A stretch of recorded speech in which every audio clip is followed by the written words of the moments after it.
नमस्कार बच्चों, आज हम सेकंड लेसन का नेक्स्ट टॉपिक करने जा रहे हैं जिसका नाम है बेरोजगारी। बेरोजगारी किसे कहते हैं, इसके ऊपर हम चर्चा करेंगे।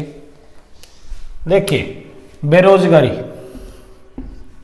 बेरोजगारी की बिल्कुल आसान भाषा के अंदर जो इसकी डेफिनेशन है वो इस प्रकार है।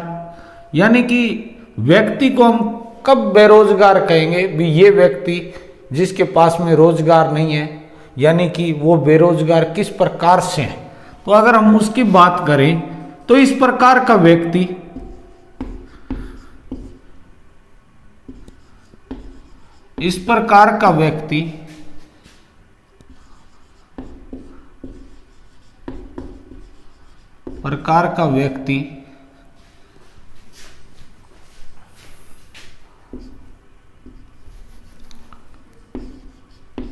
जो काम करना चाहता है,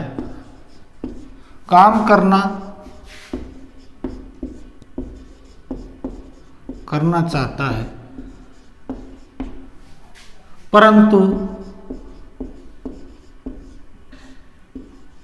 उसे काम नहीं मिलता,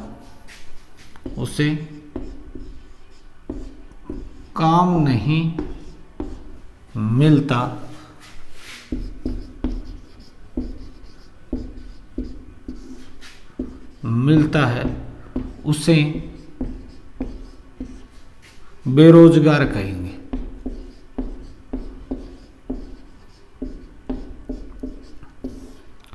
बेरोजगार कहते हैं। ठीक, आपसे परिभाषा पूछ ले बेरोजगारी किसे कहते हैं या बेरोजगार किसे कहते हैं, तो आपकी क्या परिभाषा रहेगी। इस प्रकार का व्यक्ति जो काम करना चाहता है परंतु उसके पास में काम नहीं है, तो उसे हम क्या कहेंगे, बेरोजगार कहेंगे। बिल्कुल आसान भाषा के अंदर आपको बताया है। ये आपकी बुक है इकोनॉमिक्स, जिसके अंदर 4-5 लेसन है। इसकी जो भाषा रहेगी वो थोड़ी सी हार्ड रहेगी, समझने के अंदर आपको थोड़ी सी दिक्कत आएगी, क्योंकि इसके अंदर ये जो आपकी बुक है इकोनॉमिक्स वाली, इसके अंदर सारा का सारा शब्दों का खेल है। उन शब्दों को आपको समझना पड़ेगा। तो देखिए, ये तो हो गई आपकी बेरोजगारी की भी। अगर आपसे पूछे 1 या 2 नंबर के अंदर बेरोजगार किसे कहेंगे, तो आपके लिए ये परिभाषा रहेगी। अब हम इसी बेरोजगारी के अंदर नेक्स्ट टॉपिक कर रहे हैं, इसी का ही पॉइंट है।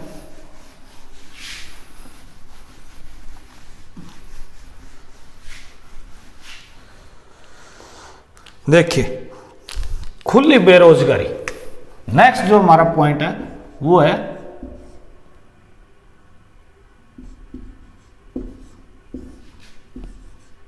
खुली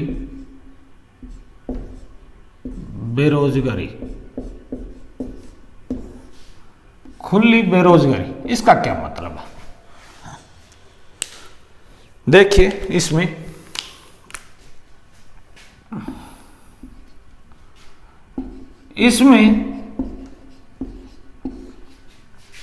व्यक्ति काम करना चाहता है,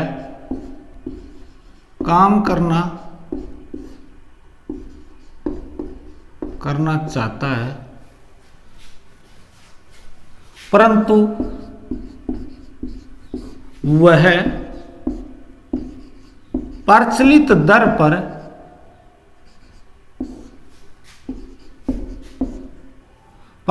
दर पर काम करने का इच्छुक है,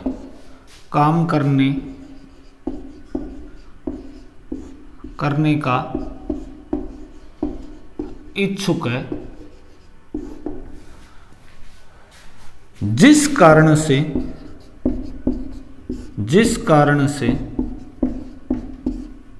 उसे काम नहीं मिलता,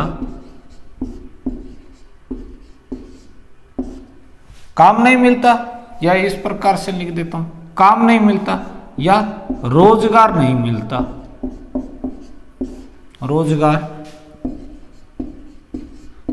मिलता,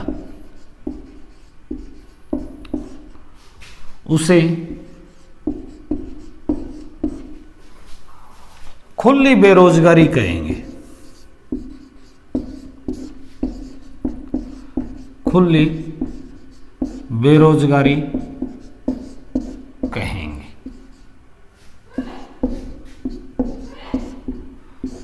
ठीक है, ये हो गया, बिल्कुल ही इजी भाषा के अंदर है। इसमें व्यक्ति काम करना तो चाहता है परंतु वह प्रचलित दर पर काम करने का इच्छुक है। यानी कि प्रचलित दर का यहां पर क्या मतलब है, जैसे कोई एक मजदूर है, वो काम करना चाहता है, उसकी परमानेंट दिहाड़ी कितनी है, 400 रुपये है, वो 400 रुपये के ऊपर काम करना चाहता है, लेकिन उसे 400 रुपये नहीं मिल रहे। अब उसे कह रहे हैं भी आपको 200 रुपये इस प्रकार से, तो वो कहता है 200 रुपये के अंदर तो काम नहीं करूंगा। तो इस प्रकार की ये जो बेरोजगारी है, इसे हम क्या कहते हैं, खुली बेरोजगारी कहते हैं। ये प्रचलित दर है, ये 400 रुपये प्रचलित दर है, जिसके ऊपर वो काम करना चाहता है, लेकिन उसे इस प्रचलित दर के ऊपर काम नहीं मिलता है, जिसके कारण वो बेरोजगार है, यानी कि उसे रोजगार नहीं मिलता। इसके अलावा इसके अंदर व्यक्ति जो होता है वो पूर्णतः बेरोजगार रहता है। इसमें व्यक्ति,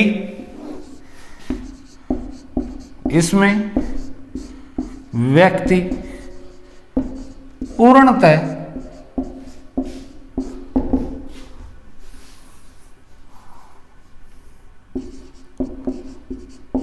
बेरोजगार रहता है, बेरोजगार रहता है। इस प्रकार की ये जो बेरोजगारी है, ये काम पर ज्यादा देखने को हमें मिलती है। तो ये हमें शहरी क्षेत्रों के अंदर ज्यादा देखने को मिलती है, काम पर शहरी क्षेत्रों में। तो ये भी आपको बात नोट करनी है, शहरी क्षेत्रों में। ठीक है, ये आपकी परिभाषा हो गई और ये आपका एग्जाम्पल हो गया। और इस लाइन को आप नोट लगा लेना। भी आपसे पूछ ले खुली बेरोजगारी कहां पर पाई जाती है सर्वाधिक, तो आपका फिर आंसर क्या रहेगा, शहरी क्षेत्र। आपसे पूछे खुली बेरोजगारी की क्या परिभाषा है, तो ये आपकी परिभाषा है। अब हम बात करते हैं आगे।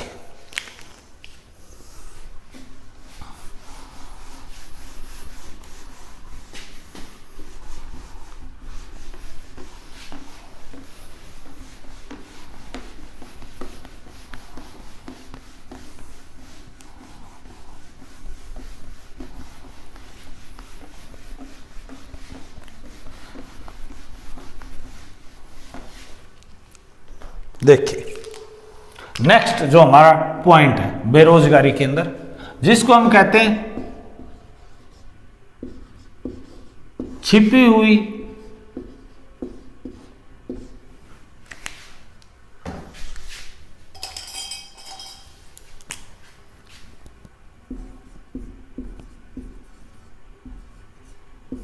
परछन, या इसे ही हम कह देते हैं अल्प बेरोजगारी।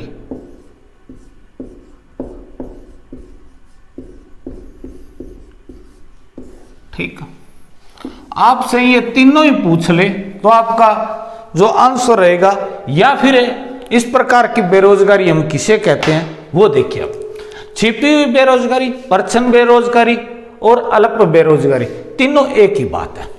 तो देखिए, समझिए इसे, ये थोड़ा सा क्या है, खुली बेरोजगारी से अलग है। किस प्रकार, इसमें लोग प्रत्यक्ष रूप से लगे होते हैं, प्रत्यक्ष रूप से लगे होते हैं,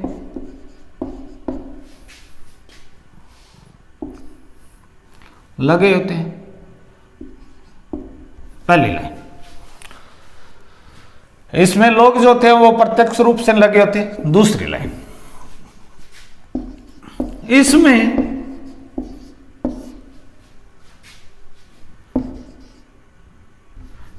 इसमें व्यक्ति को समता के अनुसार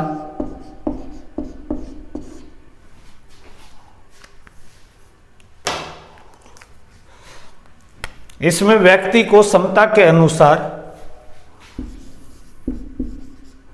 काम करने का अवसर नहीं मिलता, नहीं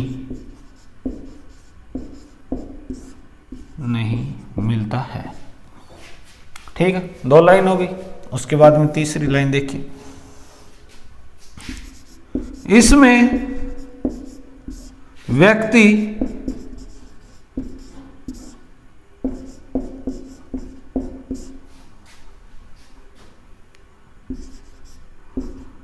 रोजगार में लगा प्रतीत होता है, पर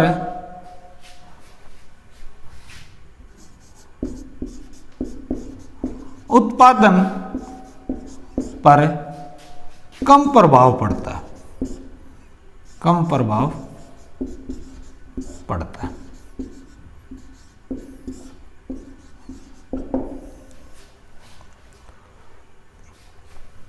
इस प्रकार की बेरोजगारी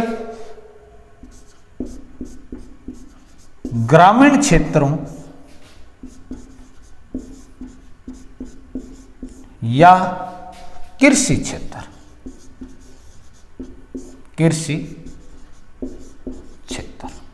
ठीक। देखिए, बिल्कुल आपके लिए आसान भाषा के अंदर इस प्रकार की बेरोजगारी की परिभाषा मैंने आपको बताई है। देखिए किस प्रकार से है। पहली लाइन देखिए, इसमें लोग प्रत्यक्ष रूप से लगे होते हैं, ठीक, आपको दिखाई दे देंगे भी यहां पर काम कर रहे हैं लोग। इसके अलावा देखिए दूसरी लाइन क्या कह रही है, इसमें व्यक्ति को क्षमता के अनुसार काम करने का अवसर नहीं मिलता। भी व्यक्ति की जो क्षमता है वो हाई क्वालिटी के, यानी कि कुछ विशेष काम करने के है, लेकिन उसको काम किस प्रकार का मिल रहा है, लो क्वालिटी का मिल रहा है। देखिए कोई इस प्रकार का व्यक्ति है, वो मैनेजमेंट का कार्य कर सकता है, प्रबंधन का कार्य कर सकता है, ठीक है, लेकिन उसको किसकी नौकरी दी जा रही है, यानी कि वहां पर जैसे मजदूर की। तो इस प्रकार से यानी कि क्षमता ये है, लेकिन काम किस प्रकार का मिल रहा है, इस प्रकार का काम मिल रहा है, यानी कि मजदूर का उसे काम मिल रहा है। तो क्षमता के अनुसार इसमें काम करने के अवसर नहीं मिलते हैं, यानी कि उसकी इच्छा के विपरीत कार्य मिलता है उसे। इसमें व्यक्ति रोजगार में तो लगा होता है, लेकिन उत्पादन के ऊपर कोई प्रभाव नहीं पड़ता, यानी कि कम प्रभाव पड़ता है। और इस प्रकार की बेरोजगारी ग्रामीण और कृषि क्षेत्र के अंदर होती है। देखिए उत्पादन का क्या मतलब है, इसके अंदर है, मैंने आपको यहां पर लिख दिया है ग्रामीण व कृषि क्षेत्र के अंदर। तो इसका क्या मतलब है, देखो हम खेत के अंदर काम करवाने के लिए मजदूर को लेके जाते हैं, लेकिन जब तक हमें जरूरत है हम उसे ले जाएंगे, लेकिन जिस दिन हमें जरूरत नहीं है हम उसे हटा देंगे। तो इसका मतलब क्या हुआ, उसका जो खेत के अंदर उत्पादन हो रहा है उसके ऊपर उसका कोई प्रभाव नहीं है, ठीक है। जब तक हमारे पास में काम है तब तक हम उसको काम दे देंगे, लेकिन जिस दिन हमारे पास में काम खत्म हो गया हम उसे हटा देंगे। तो इस प्रकार की, तो आपको ध्यान में रखना है, इसके अंदर जो रोजगार है वो परमानेंट नहीं है, ये भी आपको ध्यान में रखना है। इसमें रोजगार स्थायी नहीं है, स्थायी नहीं है, उसे हम कभी भी हटा सकते हैं, ठीक है। तो ये आपके लिए छिपी हुई बेरोजगारी है, इसे परछन बेरोजगारी, इसे अलग बेरोजगारी कहते हैं। खुली बेरोजगारी से अलग है थोड़ी सी, और दोनों के अंदर ये डिफरेंस है, आपको ध्यान में रखना है। इसके अंदर तो क्षमता के अनुसार काम नहीं मिलता, लेकिन व्यक्ति काम कर रहा है। उसके अंदर है व्यक्ति कहता है भी मेरा जो रेट चल रहा है मैं उसी के ऊपर काम करूंगा, अन्यथा मैं काम नहीं करूंगा। उसके अंदर व्यक्ति क्या होता है, पूर्णतः बेरोजगार होता है, उसको रोजगार नहीं मिलता। लेकिन यहां पर जो व्यक्ति होता है वो रोजगार प्राप्त कर लेता है, यानी कि वो किसी भी रूप के अंदर हो, यानी कि अपनी क्षमता से कम ही क्यों ना हो, लेकिन उसके पास में फिर भी रोजगार होता है, लेकिन उसके अंदर रोजगार नहीं होता। ये हो गया आपका टॉपिक है। इसके अंदर बेरोजगारी मैंने आपको बता दिया, उसके बाद में खुली बेरोजगारी बता दी, और उसके बाद में ये आपको परछन बेरोजगारी ये भी बता दी। अब हम बात करते हैं भी ये जो परछन बेरोजगारी है या ये अपने छिपी हुई बेरोजगारी है, इसको दूर कैसे करें, इसको दूर करने के क्या क्या उपाय हो सकते हैं, यानी कि इसके संरक्षण भी ग्रामीण क्षेत्रों के अंदर इस प्रकार की ये बेरोजगारी है, तो इसको हम दूर कैसे करें, दूर करने के तरीके भी क्या प्रयास करने चाहिए जिससे व्यक्ति को रोजगार मिले, रोजगार का उसे संरक्षण प्राप्त हो, तो हम क्या करें। आप कोई भी लाइन लिख देना अपने मन से बना के, तो वो अभी आपका आंसर माना जाएगा। तो देखिए दूर करने के उपाय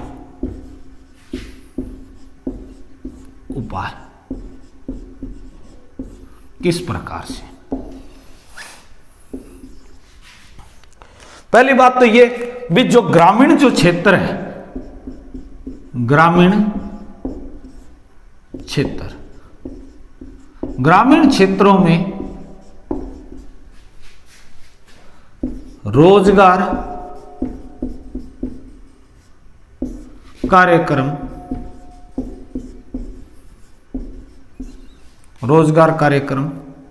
व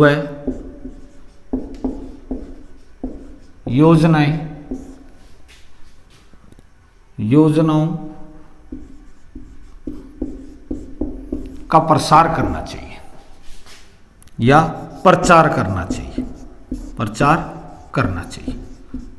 चाहिए। जिस प्रकार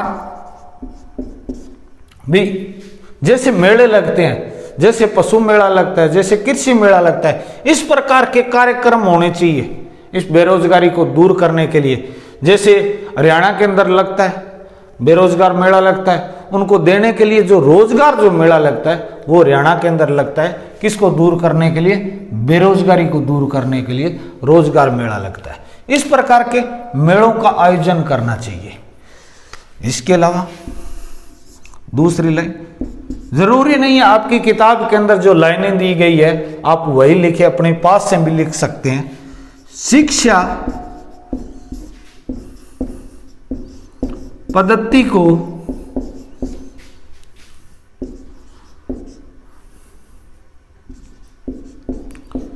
व्यवसाय के साथ जोड़नी चाहिए।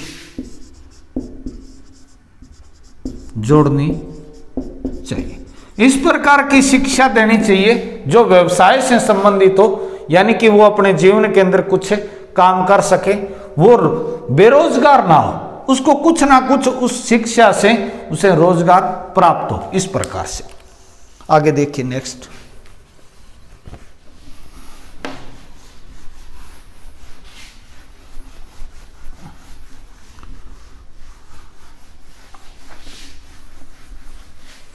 तीसरी लाइन,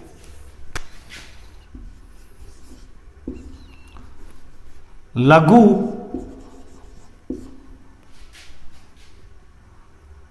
कुटीर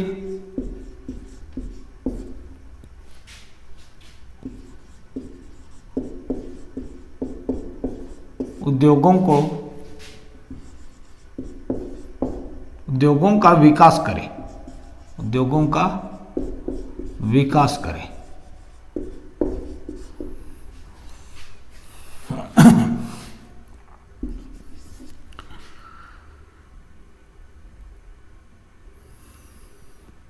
इसके अलावा और हम बात करें जो आपका द्वितीय जो सेक्टर है, द्वितीय सेक्टर के अंदर, यानी कि जो द्वितीय जो आपकी क्रियाएं जो हम पढ़ रहे थे उसके अंदर जो दूसरा जो आपका क्षेत्रक है, द्वितीय क्षेत्रक में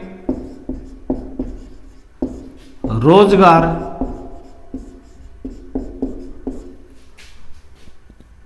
उत्सर्जित करें। ठीक है,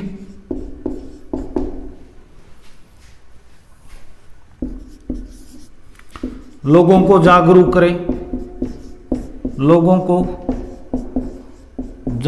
करें, ठीक है, सरकारी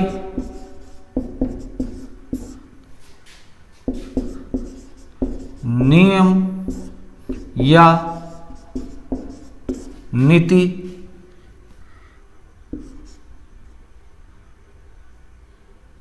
नीति में रोजगार को प्राथमिकता दे।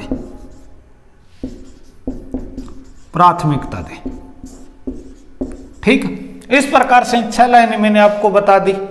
आप कोई भी और लाइनें भी लिख सकते हैं, यानी कि प्राथमिक क्षेत्र के अंदर इस प्रकार से भी प्राथमिक क्षेत्र में रोजगार की वृद्धि करें, ये लाइनें मैंने अपनी तरफ से आपको लिखाई है, 7 लाइनें। इनमें से हो सकता है कोई भी लाइन आपकी बुक में से ना मिले, लेकिन अगर आपसे प्रश्न पूछ ले बेरोजगारी को दूर करने के कौन कौन से उपाय हो सकते हैं, तो ये आपके सामने उपाय हैं। मैंने सारे के सारे आपको उपाय बता दिए। इस प्रकार से हम बेरोजगारी को दूर कर सकते हैं। आपके दिमाग के अंदर भी किसी भी प्रकार का कोई उपाय आ रहा है तो मतलब यानी कि वो बेरोजगारी को दूर करने वाला है, तो वो भी आपका राइट आंसर होगा। तो ये भी मैंने आपको टॉपिक करवा दिया। अब एक छोटा सा टॉपिक और बच गया है, वो हम करेंगे।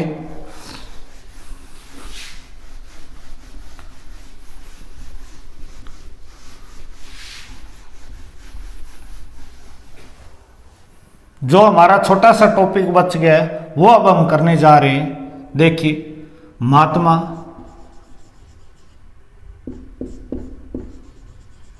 महात्मा गांधी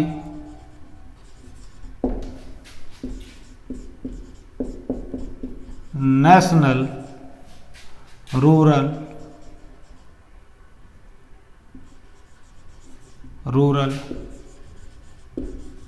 एम्प्लॉयमेंट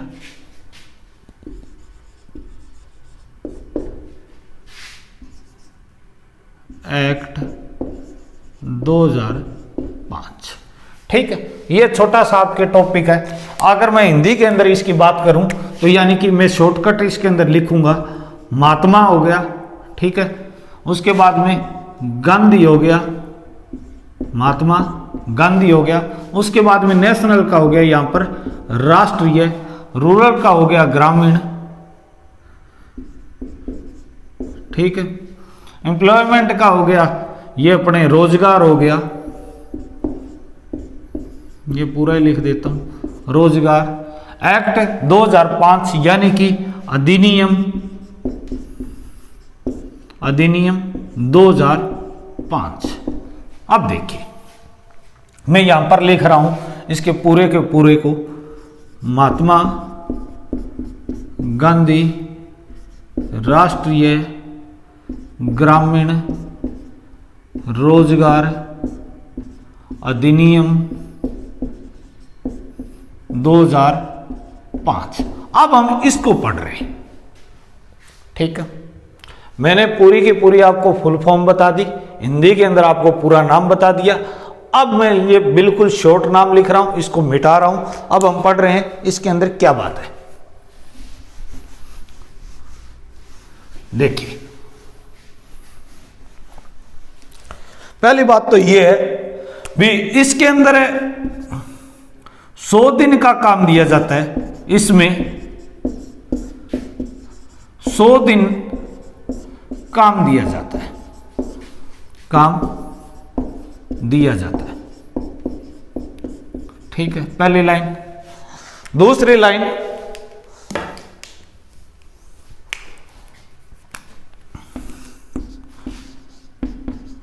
काम न मिलने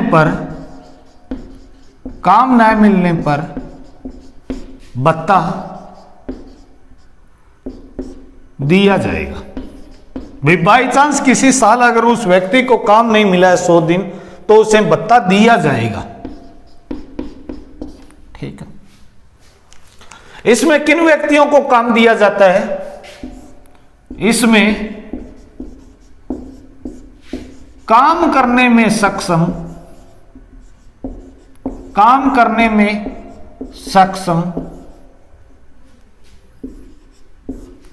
सक्षम व्यक्तियों को रोजगार दिया जाता है। ठीक है, रोजगार दिया जाता है। हो गई, एक लाइन हो गई, दो हो गई और तीन लाइन हो गई। उसके बाद में देखिए, इसमें जिस काम को करवाया जाता है ज्यादातर वो करवाया जाता है भूमि उत्पादन को बढ़ावा देने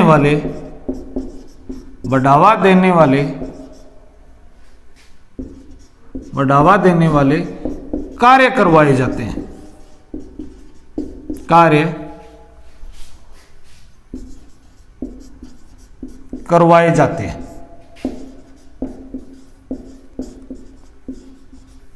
ठीक, ये आपका हो गया।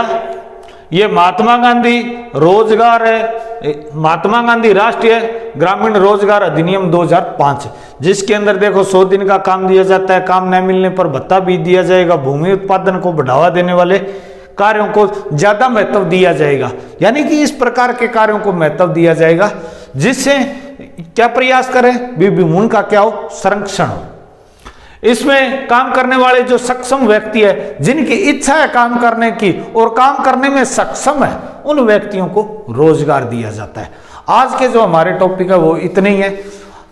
आगे जो है आपके दो टॉपिक बच गए हैं, एक असंगठित व संगठित क्षेत्र और एक सार्वजनिक व निजी क्षेत्र, वो अब नेक्स्ट वीडियो में कर लेंगे। अगर आपको वीडियो अच्छा लगा हो तो इसे लाइक शेयर व कमेंट जरूर करें। जो चैनल के ऊपर नए हैं वो सब्सक्राइब जरूर करें।